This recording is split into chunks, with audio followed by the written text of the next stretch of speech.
Hello बच्चों, ये lecture number 17 हुआ। और आज के लेक्चर में बच्चों आज हम आपको बताएंगे कि रियल लाइन में कैसे रैशनल नंबर को रिप्रेजेंट करते हैं। ठीक है, जैसे कि ये जो हमारा रियल लाइन है बच्चों, इसको हम लोग नंबर लाइन के रूप में भी जानते हैं, है ना। तो ये जो रियल लाइन है इसको हम लोग नंबर लाइन भी कहते हैं। We also call it as a number line। चलो, जैसे कि आप देख लीजिए,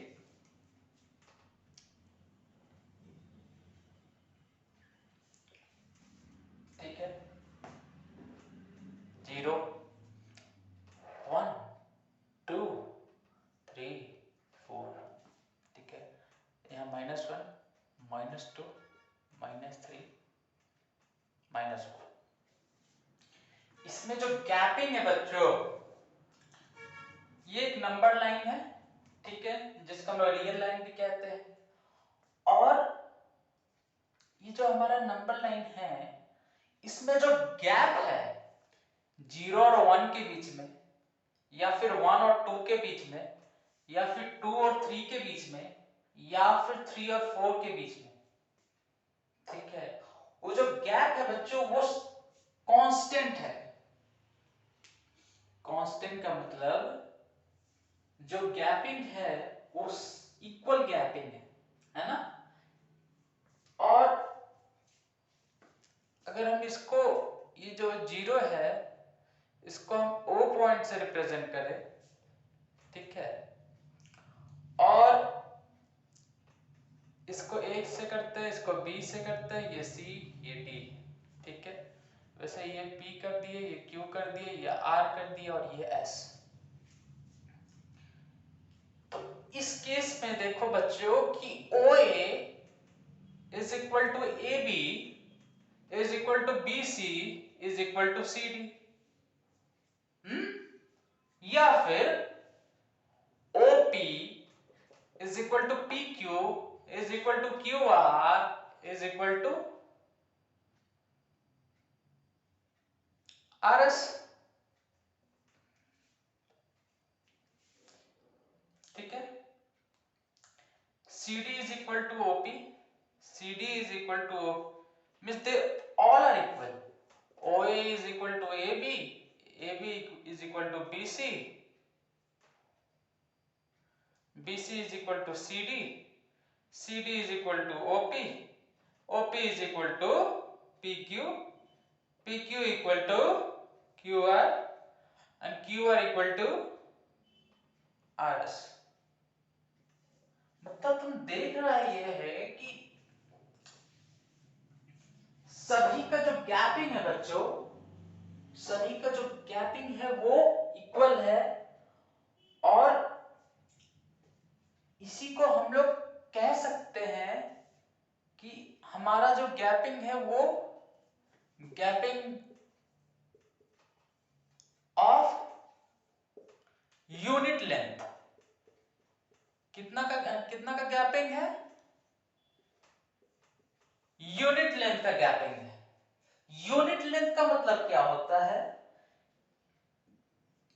जो गैपिंग है बच्चों 0 और 1 के बीच में, अगर गैपिंग देखोगे तो 1 यूनिट का गैपिंग है। कितना का है? 1 यूनिट का। वैसे ही 1 और 2 का गैपिंग कितना है? 2 और 1 का डिफरेंस क्या है? 1 है, मतलब 1 यूनिट का गैपिंग है। ऐसे ही सब में बच्चों एक एक यूनिट का गैपिंग है। उसी को कहते हैं यूनिट लेंथ का गैपिंग है, ठीक है। अगर दो दो यूनिट का गैपिंग होता तो उसको हम लोग यूनिट लेंथ नहीं कहते। यूनिट लेंथ मतलब 1 यूनिट लेंथ का गैपिंग है, ठीक है। अगर दो दो का गैपिंग होता तो 2 यूनिट लेंथ का गैपिंग होता, ठीक है। ये सब में, ये सभी में। अच्छा, एक और चीज बता रहे हैं कि जैसा आपको दिखता है, जो आपको दिख रहा है बच्चों कि ओके, इसको मिटा देते हैं।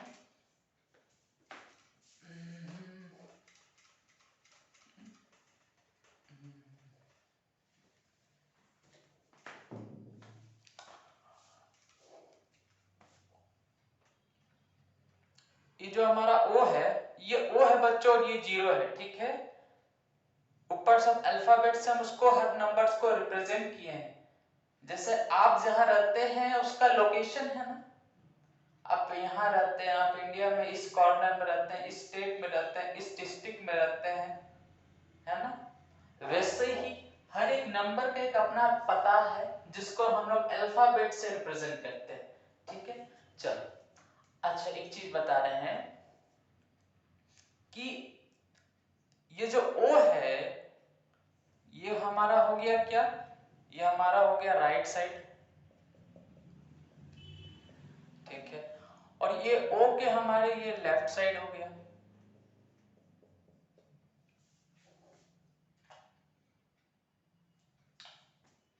O के हमारे जो लेफ्ट साइड है बच्चों, उसमें तुम ध्यान देना कि सभी नंबर्स नेगेटिव में है। ऐसा तो आप लोग जानते हैं कि सभी नंबर्स नेगेटिव में होते हैं, लेकिन क्यों होते हैं ये कभी जाना, क्यों होते हैं।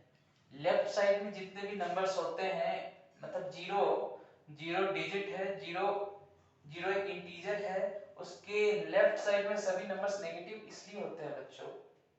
एक्चुअली में आप उसका मैग्नीट्यूड देखो ना तो 1 2 3 4 वही है। एक्चुअली माइनस का एक इंडिकेशन है, माइनस ये इंडिकेट कर रहा है, एक्चुअली में वैल्यू तो वही है 1 2 3 4 वही है वैल्यू, लेकिन अपोजिट सेंस में, अपोजिट डायरेक्शन में। समझ में आ रहा है, अपोजिट डायरेक्शन में होने के कारण माइनस लगा दिया जाता है बच्चों जीरो के लेफ्ट साइड में। और जैसे आप 8th क्लास में आओगे बच्चों, आपको ग्राफ का कॉन्सेप्ट बताया जाएगा। मैं क्या बोला, आपको एक ग्राफ का कॉन्सेप्ट बताया जाएगा। उसमें क्या होगा,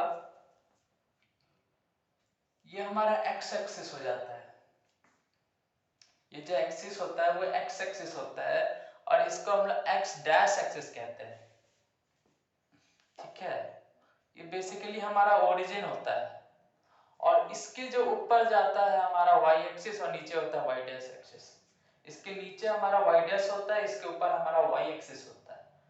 लेकिन वो क्लास 8 में है, थोड़ा हाई लेवल में, इसलिए मैं आपको आज उसके बारे में डिस्क्लोज नहीं करूंगा, ठीक है, टेंशन मत लीजिए, ठीक है। एक्चुअली में ये एक्स एक्सिस होता है जिसमें कि जीरो के लेफ्ट साइड सारे पॉजिटिव वैल्यूज होते हैं, और जीरो के जो राइट साइड है, मतलब इस साइड हमारे एक्स डैश एक्सिस होता है, जिसमें हम लोग सारे नेगेटिव वैल्यूज को हम लोग एक तौर से कहे तो डिक्रीजिंग ऑर्डर में लिखते हैं। ये हमारा डिक्रीजिंग ऑर्डर में लिखाता है ना, और ये हमारा इंक्रीजिंग ऑर्डर में लिखाता है, ठीक। चलो चलो पता तो चल गया आप लोगों को बहुत चीज। अब हम कुछ क्वेश्चंस लेते हैं, उसको हम लोग रिप्रेजेंट करेंगे बच्चों नंबर लाइन में, ठीक है। यूनिट लेंथ का मतलब समझ में आ गया, मतलब 1 यूनिट, मतलब gapping of 1 unit. 2 unit length means gapping of 2 unit, ठीक है। Gapping of 2 unit length means gapping कितना का हो रहा है, 2 यूनिट का गैपिंग हो रहा है, ठीक है। चलो अब चलो देखते हैं।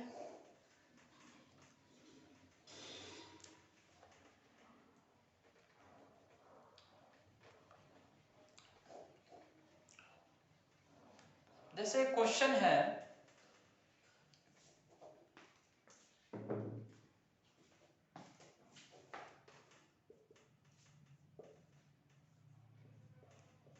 represent 3/7 and -3/7 on number line, ठीक है। रिप्रेजेंट करना है 3/7 एंड -3/7 ऑन नंबर लाइन, ठीक है। अब पहले आपको ये देखना होगा कि 3/7 हमारा, एक्चुअली आपको फोकस करना है पॉजिटिव रैशनल नंबर पे, क्योंकि जो आपका एक्चुअली में जो आपका पॉजिटिव रैशनल नंबर होगा, जस्ट उसी के अपोजिट सेंस में, मतलब उसी के अपोजिट डायरेक्शन में आपका -3/7 होगा। तो आप अभी -3/7 को भूल जाइए, आप ध्यान दीजिए 3/7 पे। किस पे ध्यान दीजिए आप 3/7 पे ध्यान दीजिए सर। चलो ठीक है, हम 3/7 पे ध्यान दे रहे हैं। ठीक, क्योंकि वो जस्ट इसका अपोजिट सेंस है, जस्ट इसका अपोजिट डायरेक्शन है। ठीक है, मैं बहुत शॉर्ट में लिखा हूं, ठीक है, थोड़ी मैं थ्योरी का मिक्सिंग कर रहा हूं, ठीक है, और कुछ नहीं। अच्छा, तो पहले देखो कि 3/7 के बारे में देखो, -3/7 को भूल जाओ। 3/7 देखते हैं। 3/7 यानी कि 7 3 7 0 0 3.0000 आगे लिख तो सकते हैं। ये 0 यहाँ उतरा, ये पूरा होल नंबर पार्ट का डेसिमल कंप्लीट। 7 4 28, 2 7 2 14, 6 0.42 आ रहा है बच्चों, 0.42 आ रहा है। अगर हम डेसिमल में देख रहे हैं बच्चों, तो हमारा जो वैल्यू आ रहा है वो 0.42 आ रहा है। ठीक है,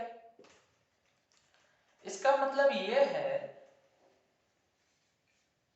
कि 3/7 जो है बच्चों हमारा 1 से छोटा है। 3/7 हमारा 1 से छोटा है ना, क्योंकि 3/7 का वैल्यू 0.42 आ रहा है, मतलब कि 0 से ज्यादा है और 1 से कम है। 0 से ज्यादा है और 1 से कम है। इसका मतलब 3/7 का वैल्यू कहीं ना कहीं 0 और 1 के बीच पे लाई करेगा। इतना तो हमें अंदाजा लग गया। चलो ठीक है, अब यही अंदाजा हमारा काम आएगा नंबर लाइन में रेशनल नंबर को रिप्रेजेंट करने में। चलो देखो कैसे। अगर हम यहाँ लिख दिए कि 3/7 जो हमारा है 0 और 1 के बीच में है,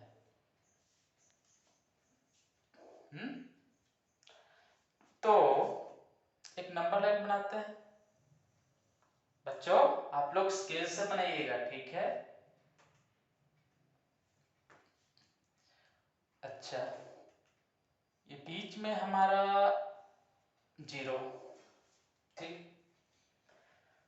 अब 0 और 1 के बीच में है,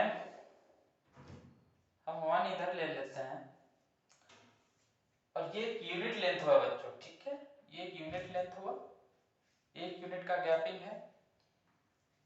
यहां भी हम एक यूनिट लेंथ ले लेते हैं, कितना होगा यूनिट लेंथ यहाँ पे कितना होगा, 0 के लेफ्ट साइड में -1 का होगा।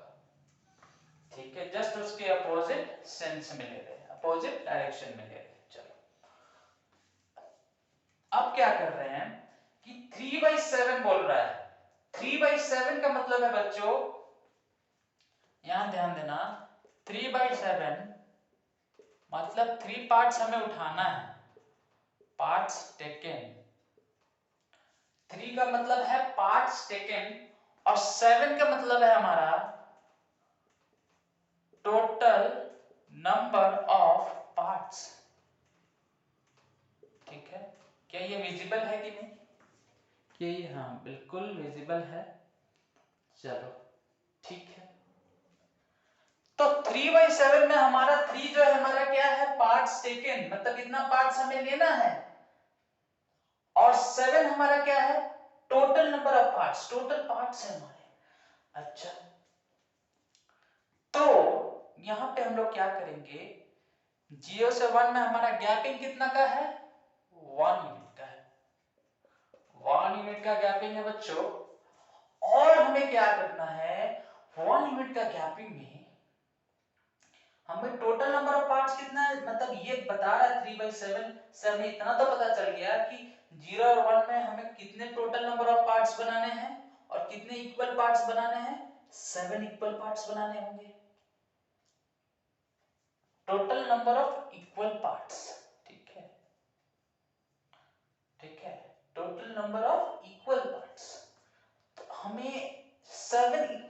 पार्ट्स बनाने हैं, ठीक है। मतलब 0 से 1 में हमें 7 इक्वल पार्ट्स बनाने हैं, ठीक है। और वो जो इक्वल पार्ट्स होंगे जरूरी नहीं है इसके बराबर हो, और उसके बराबर कैसे होंगे, 0 से 1 के अंदर ही हमें 7 इक्वल पार्ट्स बनाने हैं। चलो ठीक है, ध्यान दो।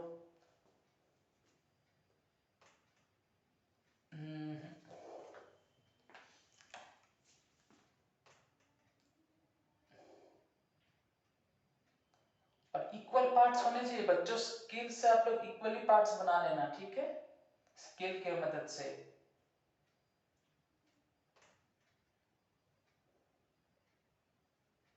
ठीक है, और 0 और 1 का जो गैप होना चाहिए, ठीक है, वही गैप 0 और -1 का भी गैप होना चाहिए, उतना ही, ठीक है।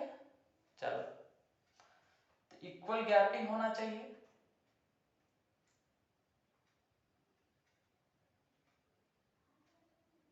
एक, दो, तीन, चार, 5, 6, 7, टोटल 7 पार्ट्स बन गए हमारे ना। तो एक काम करता हूं कि 1 को यहां लिख देता हूं, ठीक है, सही है। 1, 2, 3, 4, 5, 6, 7। अब यहां भी वही होगा, यहां भी उतने ही पार्ट्स बनेंगे ना, 7 इक्वल पार्ट्स, इक्वल पार्ट्स होने चाहिए, ठीक है। 2, 3, 4, 5, 1, 2, 3, 4, 5, 6, 7, ठीक है। यहाँ पे -1 हटा दिया, ठीक है। 1 को हम लोग रिप्रेजेंट करते हैं A से, ठीक है, और -1 को रिप्रेजेंट कर देते हैं A B से, ठीक है। चलो, क्या आपको दिख रहा है, क्लियरली विजिबल है? हाँ, विजिबल है। अब बच्चों क्या करेंगे, इसकी भी टोटल 1, 2, 3, 4, 5, 6, 7, और इसके भी टोटल, इस पे भी छोड़ो, इस पे भी 7 पार्ट्स है, 1, 2, 3, 4, 5, 6, 7। जो इसमें बनेंगे वो उसमें भी बनेंगे, है ना। बस डायरेक्शन का फर्क है कि ये डायरेक्शन और डायरेक्शन अपोजिट डायरेक्शन का फर्क है, और कुछ नहीं। अब 7 पार्ट्स बनाने, और हमें कितने पार्ट्स को लेना है, 3 पार्ट्स को लेना है, 3 पार्ट्स को लेना है, यानी कि 1 पार्ट, 2 पार्ट, 3 पार्ट। मतलब ये जो हमारा होगा, इसको अगर हम P पॉइंट के नाम देते तो यही हमारा बच्चों 3/7 होगा। वैसे ही यहां भी देखो, ये 1 पार्ट, ये 2 पार्ट, और ये 3 पार्ट, है ना। तो यही हमारा बच्चों 3/7 होगा। लेकिन डायरेक्शन अपोजिट होने के कारण, 0 के लेफ्ट साइड होने के कारण, इसका जो साइन में डिफरेंस हो जाएगा, साइन जो है उसका वो नेगेटिव आ जाएगा, -3/7, ठीक है, समझ में आ गया। और इसको हम लोग क्या करते हैं, P डैश से रिप्रेजेंट करते हैं, P डैश, ठीक है, P डैश कर सकते हैं, ठीक है, P डैश, या फिर P डैश की जगह छोड़ो Q कर देते हैं, और इजी कर देते हैं, Q कर देते हैं। एक्चुअली बुक सब में देखोगे कि P डैश, Q डैश, वो सब का इस्तेमाल होता है ज्यादातर, ठीक है, हम Q कर दिए लो। तो Q जो बच्चों हमारा, P हमारा क्या दर्शा रहा है, P रिप्रेजेंट 3/7, और Q रिप्रेजेंट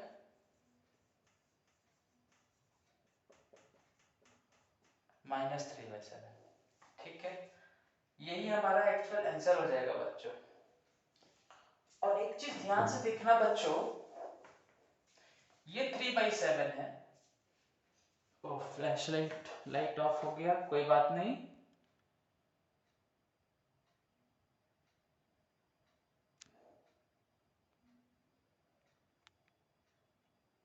कोई बात नहीं, कोई बात नहीं।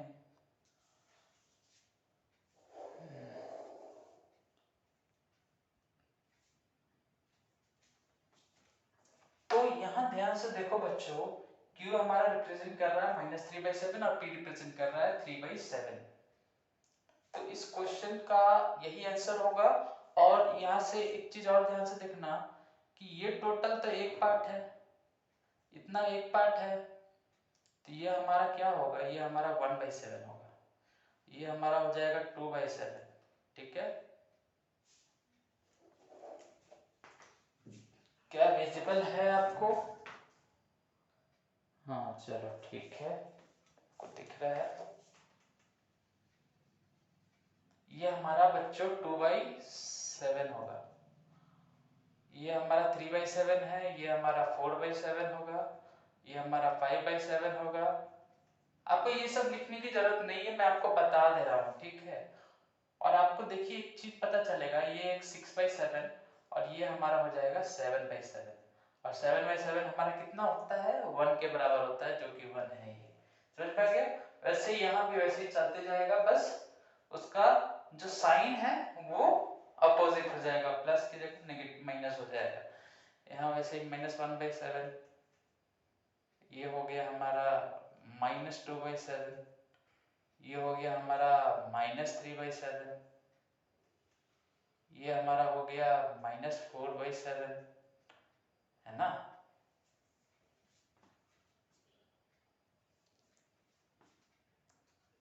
One two three four five six seven, sorry